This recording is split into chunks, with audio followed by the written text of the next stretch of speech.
ಅಲ್ಲ, ಉದಯ್ ಜೈನ್ ಮತ್ತು ಅದರ್ಸ್ ನನ್ನ ಜ್ಞಾಪಕ ಇಲ್ಲ ಕರೆಕ್ಟ್ಗೆ 3 ಹೆಸರನ್ನ ಆ ಜಡ್ಜ್ಮೆಂಟ್ ಅಲ್ಲಿ ಪ್ರಸ್ತಾಪ ಮಾಡಿದ್ದಾರೆ. ನೇರವಾಗಿ ಪ್ರಸ್ತಾಪ ಮಾಡಿದ್ದಾರೆ. ನೇರವಾಗಿ ಪ್ರಸ್ತಾಪ ಮಾಡಿದ್ರು ಕೂಡ ಜಡ್ಜ್ಮೆಂಟ್ ಅಲ್ಲೇ ಇದೆ ಅದು. ತೆರೆದ ಸತ್ಯ ಅದು.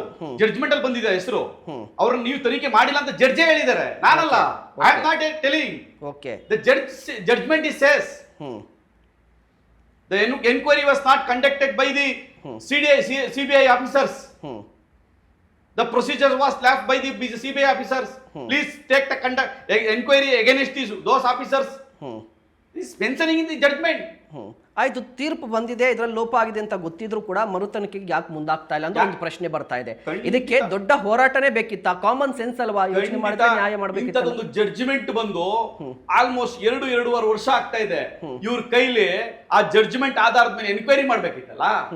ಎನ್ಕ್ವೈರಿ ಮಾಡ್ಬೇಕಲ್ಲ, ಅವ್ರ ಮೇಲೆ ಕ್ರಮ ಕೈಗೊಳ್ಬೇಕಲ್ಲ. ಆ ಡಾಕ್ಟರ್ಸ್ನ, ಆ CBI ಆಫೀಸರ್ಸ್ನ, ಇನ್ವೆಸ್ಟಿಗೇಷನ್ ಆಫೀಸರ್ಸ್ನ ಎನ್ಕ್ವೈರಿ ಮಾಡ್ಲಿ, ಗೊತ್ತಾಗುತ್ತೆ ಸತ್ಯ ಎಲ್ಲಿದೆ ಅಂತ. ಯಾಕೆ ಮಾಡ್ತಿಲ್ಲ ಅಂತ ಯಾವುದೇ ಸರ್ಕಾರ ಯಾಕೆ ಮಾಡ್ತಾ ಇಲ್ಲ? ಯಾವ ಷಡ್ಯಂತ್ರ? ಅದಕ್ಕೂ ಷಡ್ಯಂತ್ರ ಇದೆ. ಯಾರು ಅದ್ರಲ್ಲಿ ಇನ್ವಾಲ್ವ್ಮೆಂಟ್ ಆಗಿದಾರೋ ಅವ್ರದೇ ಒತ್ತಡ ಇರ್ತದೆ. ಇನ್ಯಾರು ಒತ್ತಡ ಇರಕ್ಕೆ ಸಾಧ್ಯ?